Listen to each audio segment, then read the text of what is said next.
Em nome do Pai, do Filho, do Espírito Santo. Amém. Ave Maria, cheia de graça, o Senhor é convosco. Bendita sois vós entre as mulheres, e bendito é o fruto do vosso ventre, Jesus. Santa Maria, Mãe de Deus, rogai por nós, pecadores, agora e na hora de nossa morte. Amém. São José, rogai por nós. São Felipe Neri, rogai por nós. São João de Deus, rogai por nós. Nossa Senhora de Fátima, rogai por nós. Em nome do Pai, do Filho, do Espírito Santo. Amém. Bom dia a todos. Nós aqui estamos lendo o texto de Santo Afonso Maria de Ligório, intitulado Como será o inferno? O ensinamento de Santo Tomás. Santo Tomás nos descreve perfeitamente no que consistirá a felicidade dos eleitos e o tormento dos réprobos. Até onde seu intelecto permitir, observa o santo, o homem encontrará completa felicidade na visão de Deus. E até onde forem seus afetos, ele encontrará completa satisfação na permanente união de sua vontade com a infinita bondade de Deus.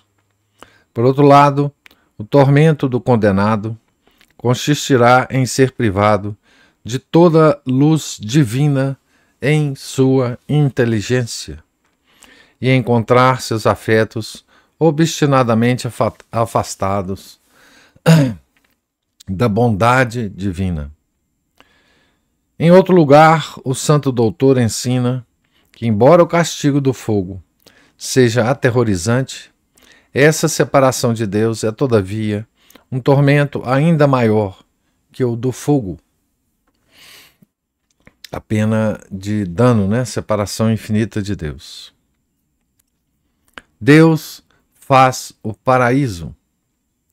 Em suma, é Deus que será nosso paraíso, pois ele abrange todo o bem em si mesmo, como ele próprio declarou a Moisés: eu te mostrarei toda a minha bondade. Êxodos 33, 19. Tal foi também a promessa que ele fez a Abraão, devido aos seus méritos. Não temas, Abraão, eu sou o teu protetor e a tua recompensa excessivamente grande. Gênesis 15, 1. E que recompensa maior pode ser prometida do que ele mesmo, que é o bem que abrange todos os outros bens? Deus faz o inferno. É Deus também que fará o inferno, pois, como São Bernardo observa, ele próprio será o castigo dos condenados. Pois da mesma forma que o eleito será extremamente feliz porque Deus é por ele e ele é por Deus, assim também o réprobo será infeliz porque Deus não é por ele e ele não é mais por Deus. Vejamos a ameaça que Deus faz contra aqueles que se recusam a pertencer-lhe durante esta vida.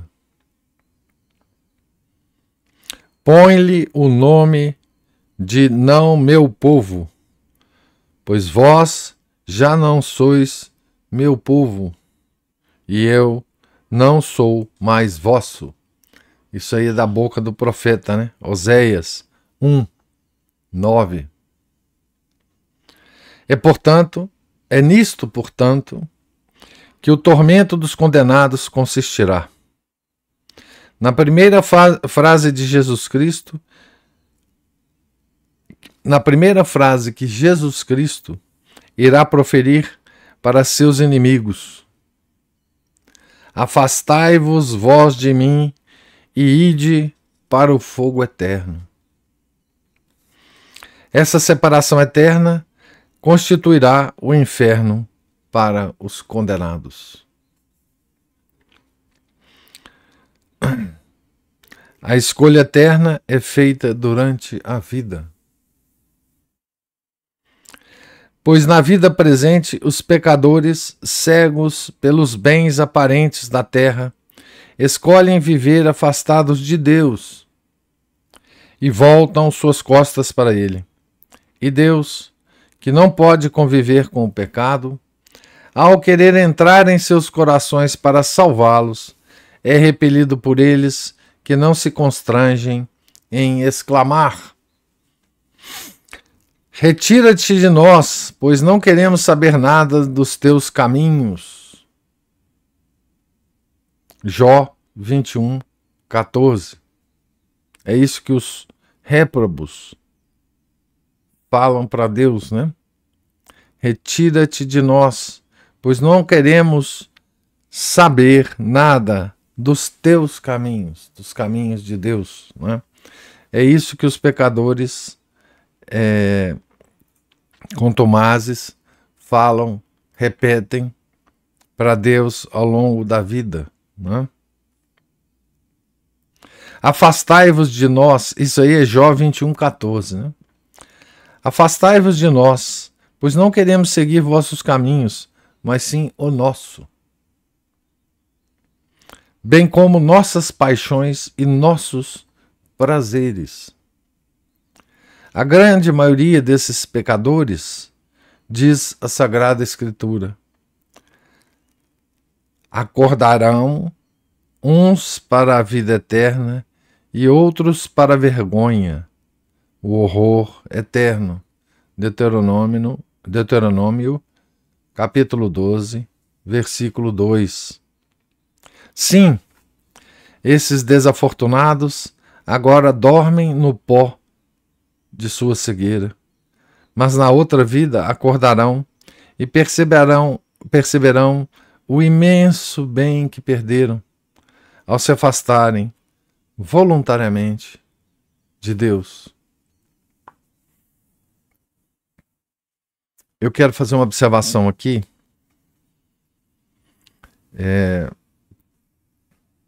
a respeito da análise de Santo Tomás, né, sobre o inferno e sobre o céu, né? Então ele diz o seguinte, né, os atributos superiores da alma, né, é a inteligência e a vontade, né? Então ele diz o seguinte aqui do paraíso, né? Até onde seu intelecto permitir, o homem encontrará completa felicidade na visão de Deus.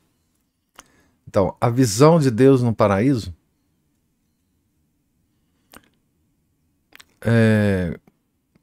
dará uma completa felicidade ao nosso intelecto, né? Até onde forem seus afetos, ele encontrará completa satisfação na permanente união da sua vontade com a infinita bondade de Deus. Então, o segundo atributo da alma, que é a vontade, né? Então, os nossos afetos, né, estarão no paraíso em completa conformidade com a vontade de Deus. E isso nos dará uma completa satisfação da vontade. Então nós teremos uma completa satisfação do intelecto na visão de Deus e uma completa satisfação da vontade na união da nossa vontade com a vontade de Deus, né? E por outro lado, em consequência, né, qual que será o tormento desses dois atributos da alma que a gente não perde, nem no céu, nem no inferno, né? Então, o tormento da inteligência, né? O tormento do condenado consistirá em ser privado de toda a luz divina em sua inteligência. Então nós não teremos mais luz para a nossa inteligência. A nossa inteligência estará desesperada. Não encontrará mais luz alguma. Não é? E os nossos afetos, a nossa vontade, estarão obstinadamente afastados da bondade divina. Então, nosso intelecto e a nossa vontade estarão afastados. E esse é o tormento, afastados infinitamente de Deus, né? E esse é o maior tormento do inferno, maior do que o fogo, né? Tá certo? Essa é uma explicação de Santo Tomás para a perda de dano, né? Tá certo? E Santo Afonso vai basear, né, toda a sua análise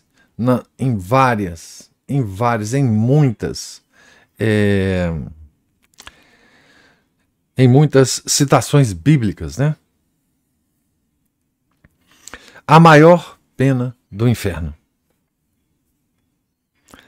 A espada que os traspassará com a maior dor será o pensamento de ter perdido Deus, de o ter perdido por suas próprias faltas. Desafortunados que são. Eles agora procuram perder Deus de vista. Mas uma vez lançados ao inferno, não poderão mais cessar de pensar nele. E nisso consistirá seu castigo. Então a alma foi criada para desejar a união com Deus. Não há a menor possibilidade de encontrar a felicidade para uma alma do que a união com Deus. Mas agora, no inferno, não mais será possível essa união. Então, a alma no inferno não poderá mais cessar de pensar em Deus, e nisso consistirá seu castigo. Santo Agostinho diz que no inferno os condenados serão forçados a não pensar em nada senão em Deus. E isso será para eles causa de terrível tormento. São Boaventura, expressando a mesma opinião, diz que nenhum pensamento atormentará mais os condenados do que um pensamento em Deus. O Senhor conceder-lhes-á um conhecimento tão vívido das ofensas causadas a ele, de sua bondade tão indignamente desdenhada e, consequentemente, do castigo que seus crimes mereceram, que esse conhecimento irá causar-lhes um sofrimento maior do que qualquer outro castigo no inferno. Lemos no livro de Ezequiel: por cima das cabeças dos seres vivos via-se uma semelhança de firmamento, como de cristal estupendo, estendido por cima de suas cabeças. Ezequiel 1:22. Explicando essas palavras, um autor diz que os condenados terão continuamente diante de seus olhos um terrível espelho, e com a ajuda de uma luz funesta, contemplarão, por um lado, o imenso bem que perderam ao perder voluntariamente a divina graça, e, por outro lado, eles verão a face irada de Deus, e esse tormento ultrapassará em 1 milhão de vezes todos os outros castigos do inferno. Sobre esse mesmo assunto, Caetano faz a seguinte reflexão sobre as palavras de Davi. Vamos às palavras de Davi, nos Salmos, né? Retirem-se para o túmulo os pecadores, todas as gentes que se esqueceram de Deus. Salmo 8, versículo 18.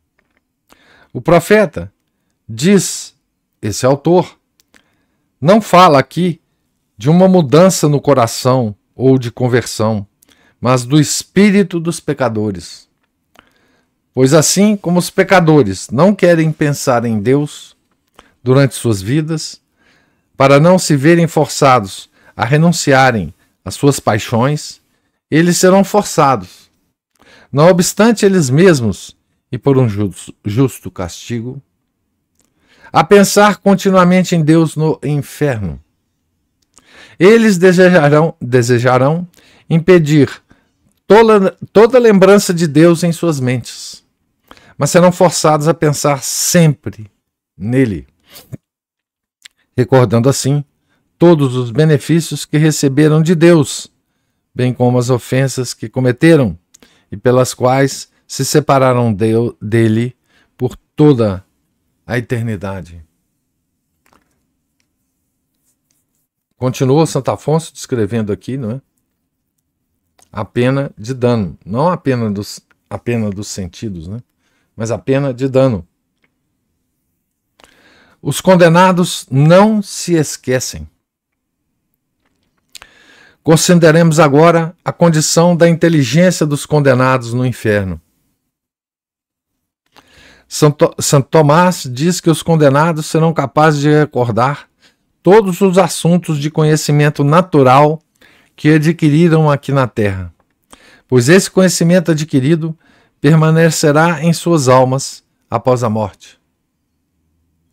Isso é evidente também na Sagrada Escritura, a partir da resposta de Abraão ao homem rico sepultado no inferno. Está no Evangelho, né?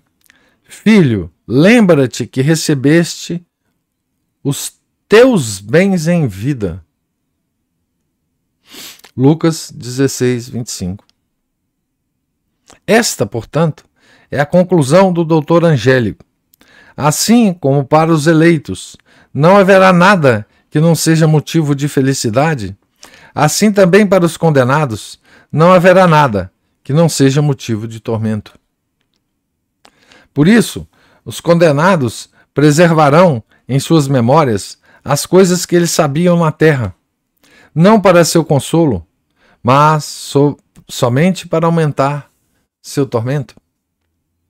Além disso, durante esta vida, a alma é frequentemente impedida de considerar pensamentos que seriam desagradáveis para o corpo devido aos sofrimentos corporais e às ansiedades.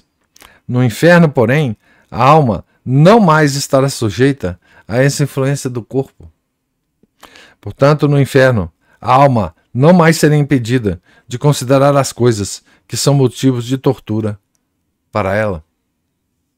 Do mesmo modo, no inferno, a alma de um homem terá constantemente na memória todos os apelos divinos feitos a ela durante a vida, bem como o número de pecados cometidos, cada um dos quais obterá para ela um novo inferno. Então os réprobos terão uma memória perfeita sobre todos os momentos em que Deus apelou para ela, em que Deus a chamou durante a vida. Não é? Nós não temos essa memória, né? Mas a alma terá, né? Uma ou outra vez nós percebemos, né, que em determinada situação na nossa vida anterior, né, Deus estava nos chamando ou Deus estava nos iluminando, né? Mas a alma no inferno terá completa consciência desses momentos, né?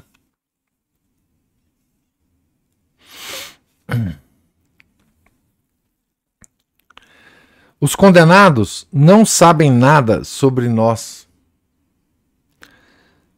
Além disso, diz Éstios, aqui o tradutor nos informa que Éstios Guilherme Estius foi um teólogo católico que viveu entre os séculos XVI e XVII. Dentre suas obras está Orationes Theologicae e Commentaria in Epistolas Sancti Pauli. É esse o teólogo que Santo Afonso está citando aqui, né? Além disso, diz Estius: assim como Deus obterá satisfação para os bem-aventurados ao fazer-lhes conhecer o que nos diz respeito, e especialmente o que diz respeito a eles, como as nossas orações dirigidas a eles, assim também os condenados permanecerão na ignorância de tudo o que nos diz respeito, porque eles são completamente estranhos à igreja.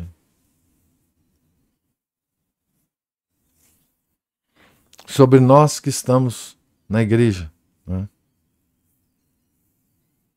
Os condenados têm fé?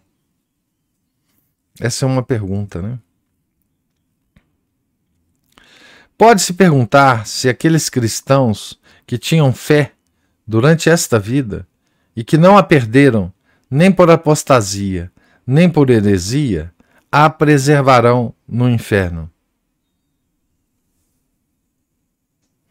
Santo Tomás responde negativamente, pois para que alguém creia com uma fé sobrenatural e teológica, deve permanecer com uma pia afeição da vontade em Deus revelador.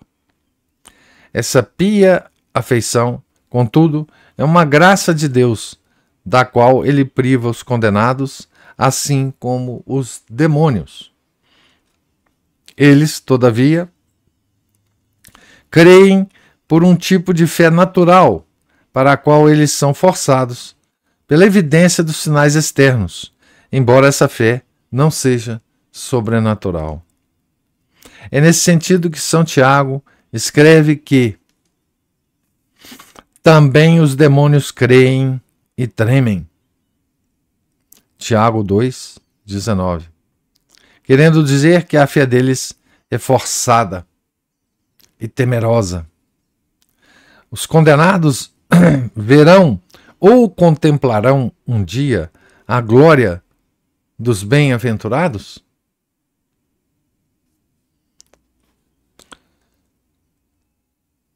Santo Tomás responde que no juízo final os réprobos verão os bem-aventurados em sua glória, sem poderem, contudo, distinguir em que ela consiste. Apenas perceberão que eles desfrutarão de uma glória inexplicável. Esse sinal os afligirá com uma enorme dor, devido tanto a um sentimento de inveja, quanto a um arrependimento de ter perdido aquilo que eles mesmos poderiam ter adquirido. E para seu eterno castigo, essa sombra da visão beatífica que os condenados contemplarão permanecerá impressa em suas memórias para sempre.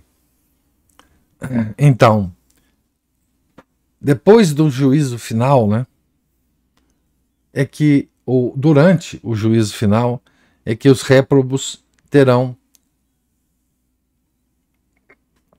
uma visão imperfeita, né, da felicidade dos bem-aventurados, né? E isso servirá para aumentar ainda mais o sofrimento deles no inferno. E olha que questão mais interessante, né? Se os condenados têm fé. Tá certo?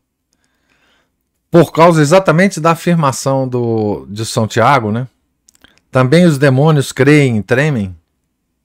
É que Santo Tomás descreve essa fé natural, né? Não a fé sobrenatural, mas a fé natural. Porque eles estão sofrendo, né, no inferno por causa do poder de Deus. Como eles não creem em Deus, né? A vontade está firmada no mal. Outro atributo, né? discutiremos agora a condição da vontade dos condenados. Então, até agora nós abordamos, o Santo Afonso abordou a questão da inteligência, né? Agora da vontade. Discutiremos agora a condição da vontade dos condenados. Santo Tomás observa que essa vontade, na medida em que é uma uma faculdade natural, não pode senão ser boa, já que não procede deles mesmos, mas de Deus, que é o autor da natureza. Então, os atributos da alma, né? Os atributos da alma. Os condenados, todavia, viciaram essa vontade através de sua malícia.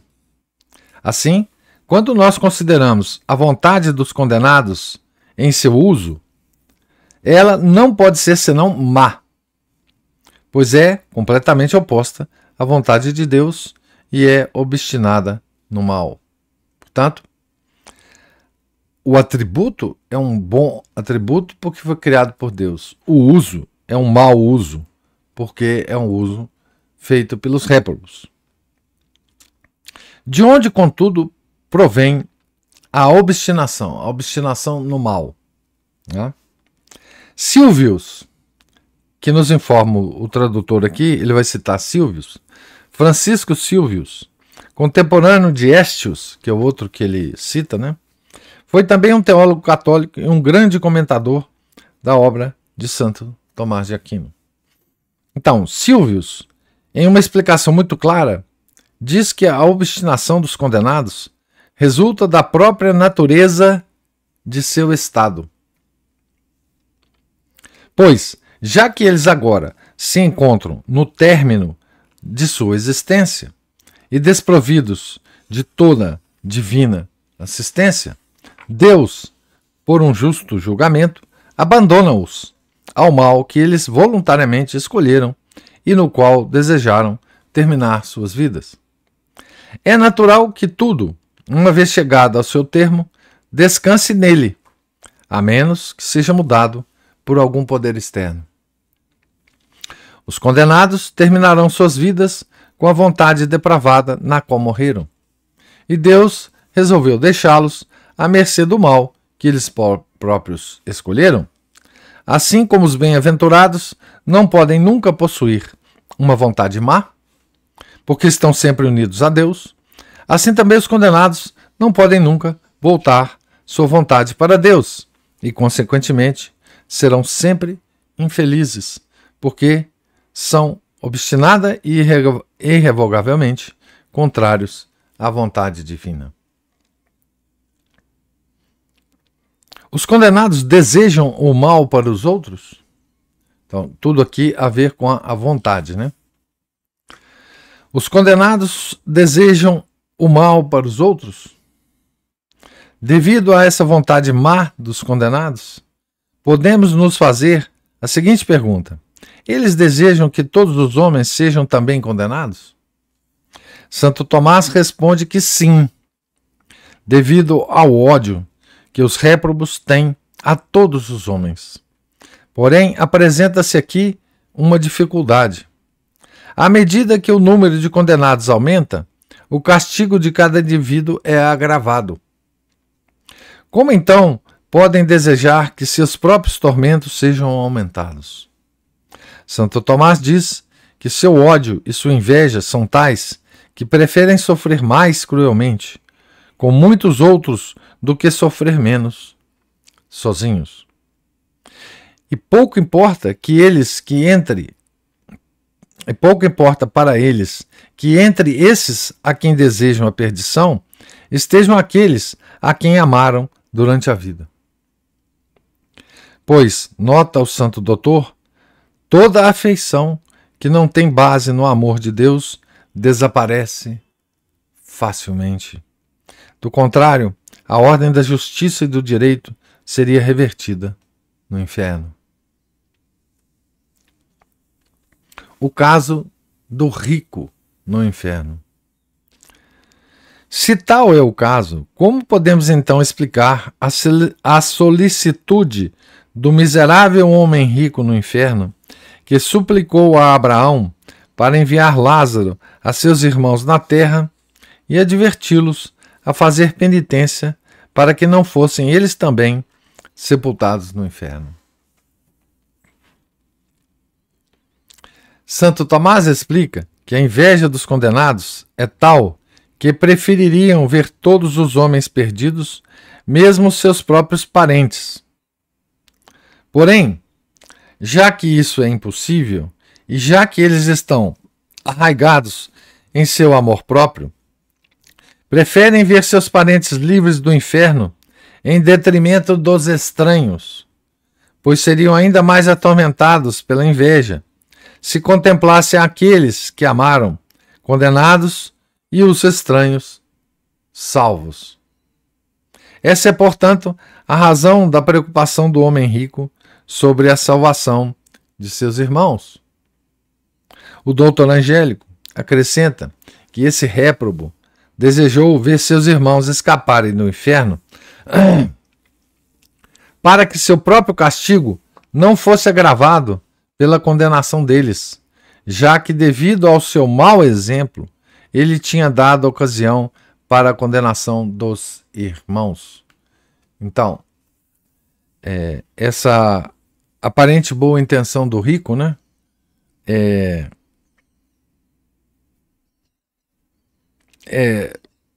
significa simplesmente interesse próprio dele, né?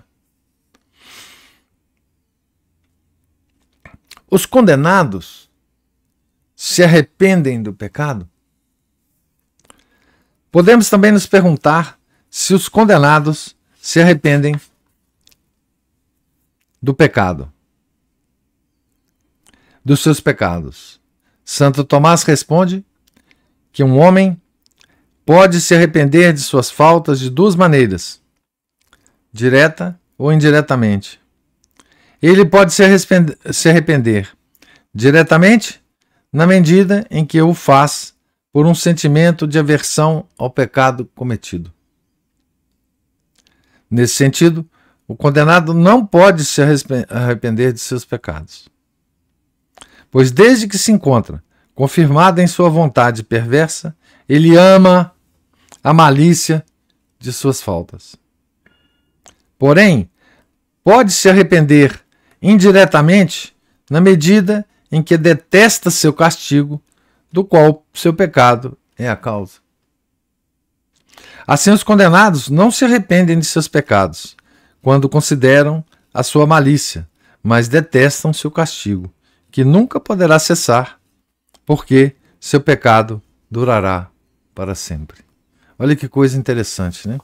Vocês vejam que o texto do Santo Afonso, ele se baseia muito, né, em Santo Tomás, né? Aqui são dois grandes santos doutores da igreja, um se referindo ao outro, né? Na vida, nas obras de Santo Afonso, né, ele sempre se referiu muito a Santo Tomás, né?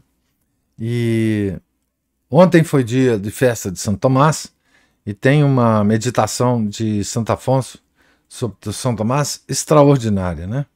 Ele fala de São Tomás, né? De Santo Tomás de Aquino. Mas veja que o texto de Santo Afonso, que nós estamos lendo, ele tem muito mais substância teológica, né, do que o texto que nós lemos do Monsenhor de Segui. Obviamente, porque Monsenhor de Segui não estava formulando uma obra com esse nível de profundidade. Ele estava querendo escrever para as multidões, né, da época dele, né? Mas veja que tem algumas perguntas que Santo Tomás se faz e responde, que são perguntas extremamente interessantes, né? A respeito dos condenados, tá certo? Veja, vou aqui chamar a atenção para algumas, né? Sobre o que os condenados esquecem e o que eles não esquecem, não? Sobre se os condenados sabem alguma coisa sobre nós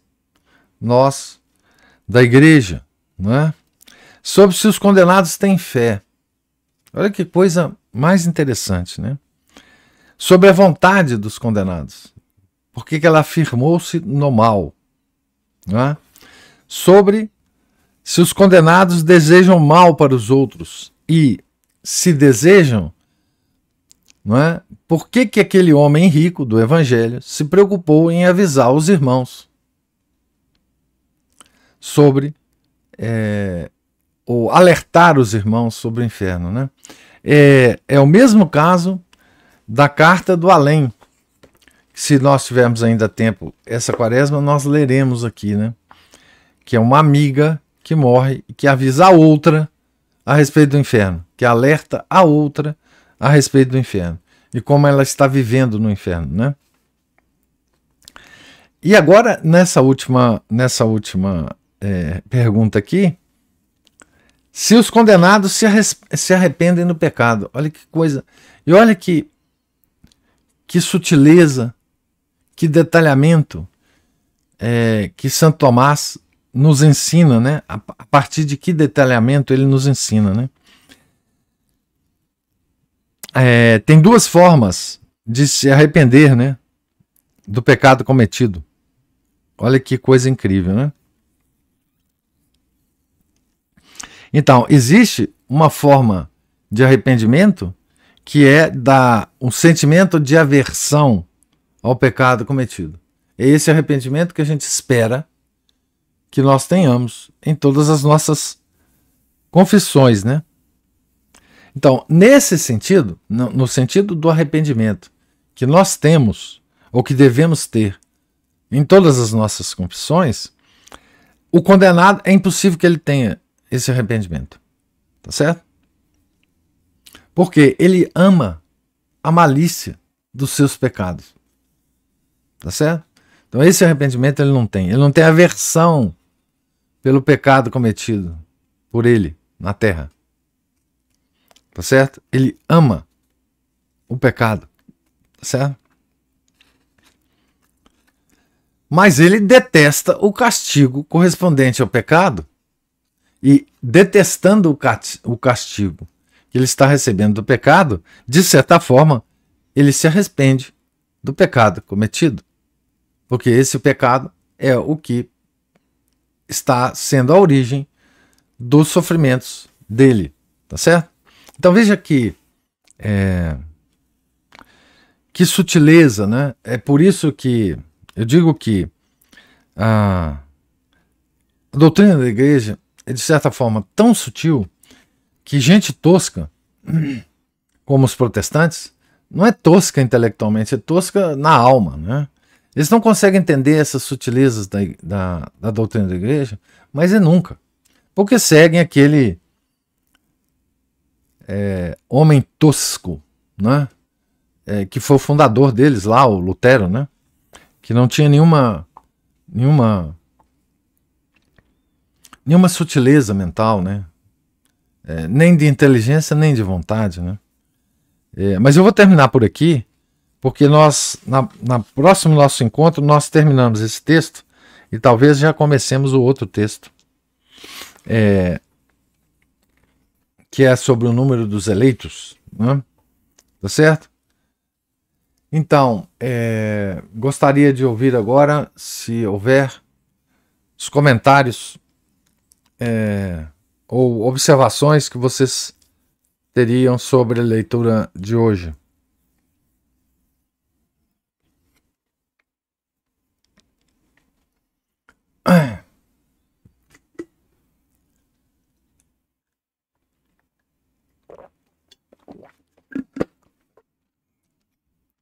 professor, Sim. eu vou fazer uma pergunta daquelas, assim, do catecismo. Você sabe que eu não entendo sobre o juízo final, né? É, Deus julgará os vivos e os mortos. Mas quando a ideia que a gente faz é que imediatamente após a morte, as pessoas já se destinam, aqueles que fizeram, que não se arrependeram e tal, eles já vão, né, para o inferno. Então, no juízo final, o que acontece com esses que já estão no inferno? Eles recebem o corpo. O juízo final é a ressurreição da carne, né? Ah, Tá certo? mas você julgará os vivos e os mortos. Quer dizer que esse juízo que... Os vivos na época que eles estiverem sobre a terra. Ah, tá. Porque no momento do juízo final, existirá os bem-aventurados no céu, as almas que estão no purgatório e aquelas que estão no inferno. Todos esses, e ainda os vivos na terra. Todos esses serão julgados no juízo final. Então, os vivos serão julgados e os mortos também. No vale de Josafá. Como diz a Bíblia, né? Todos se encontrarão no vale de Josafá. Então, os vivos serão julgados ali. Os mortos receberão os corpos, serão julgados, tanto os que estão no inferno. E outra, as penas que eles estão recebendo e as bem-aventuranças também modificarão depois do juízo final. Não só porque eles vão receber os corpos que ressuscitarão, como também outras coisas podem acontecer para aumento dos sofrimentos dos réprobos. E sim, o purgatório será esvaziado, né? Não haverá mais purgatório. Ah, sim. Eu estou pensando no inferno, esquecendo do purgatório. O purgatório, todos os. Eu estou pensando assim, bom, não haverá alteração da situação. Não. E quem já está no inferno? Então, foi isso que me ocorreu. Quem já está no inferno, muitas penas aumentarão. E muitas bem-aventuranças aumentarão também para quem está no céu, né? Imagina todas as almas que foram salvas por intervenção dos bem-aventurados no céu. Esses bem-aventurados, a bem-aventurança deles aumentará depois do juízo final, né? Porque eles ajudaram muito. As almas do purgatório também receberão bênçãos, porque elas lá no purgatório podem rezar pela salvação, né? Das pessoas. Enfim, haverá uma modificação de bem-aventuranças e de penas. E as almas do purgatório, as santas almas do purgatório, sairão de lá. Não haverá mais purgatório depois do juízo final. Só o céu e o inferno. Purgatório é uma coisa temporária. Entendi. Ok, professor. Obrigada. De nada. O Felipe levantou a mão aí.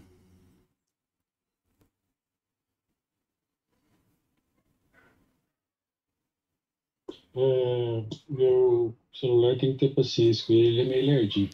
Mas, professor, o senhor insiste há quantos anos, né, sobre a comunhão dos santos, né, como eles falam uma mesma língua. Até tem uma citação naquele livrinho comunitório lá do São Vicente de Minas que fala, ó, quando vários padres falam a mesma coisa, isso é considerado dogma.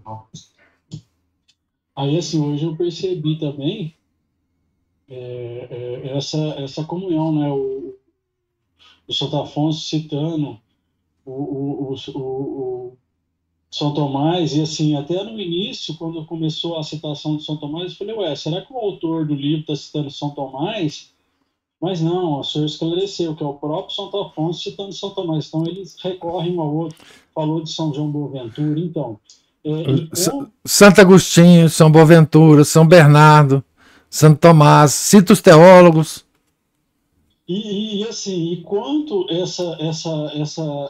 esse entendimento que eles dão para nós do inferno, né? Como isso clareia, pelo menos eu, né? Assim, não que eu não tenha entendido nada que o senhor tenha tentado falar, mas assim, veio o Santo Afonso e acaba que ele ajuda não, clareia para nós, então, a visão do inferno ajuda a entender até assim o conceito de vontade, inteligência, que é tão citado, e aflora o entendimento, que eu fico tentando buscar já tem quanto tempo esse negócio de vontade, o senhor insiste isso sempre, e aí eu fico tentando entender, parece que hoje deu uma ajudada, assim, essa descrição sobre a vontade e a inteligência no inferno, né?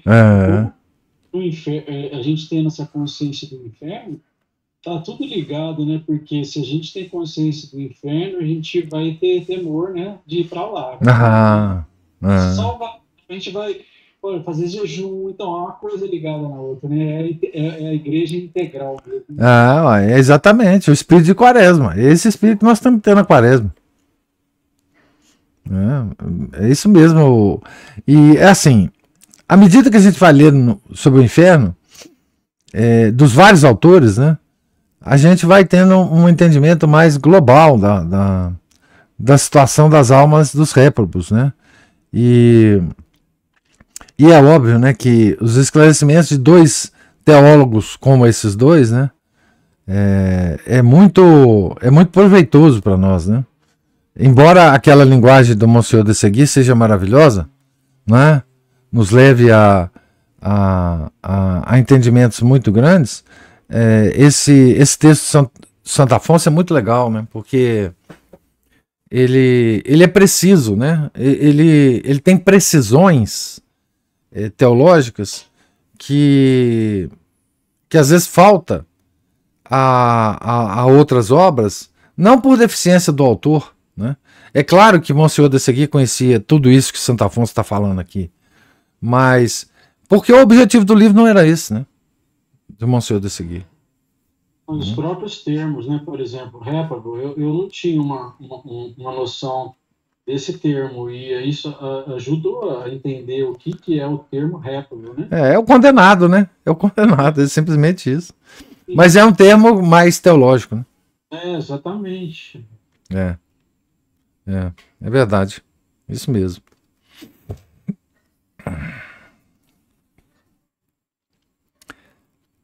Então, mais alguma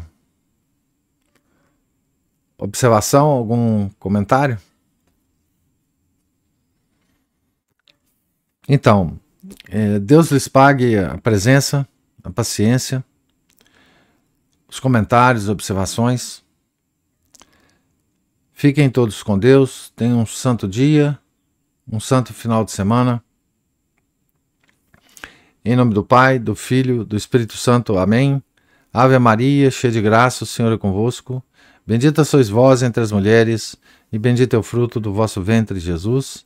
Santa Maria, Mãe de Deus, rogai por nós, pecadores, agora e na hora de nossa morte. Amém. São José, rogai por nós. São Felipe Neri, rogai por nós. São João de Deus, rogai por nós.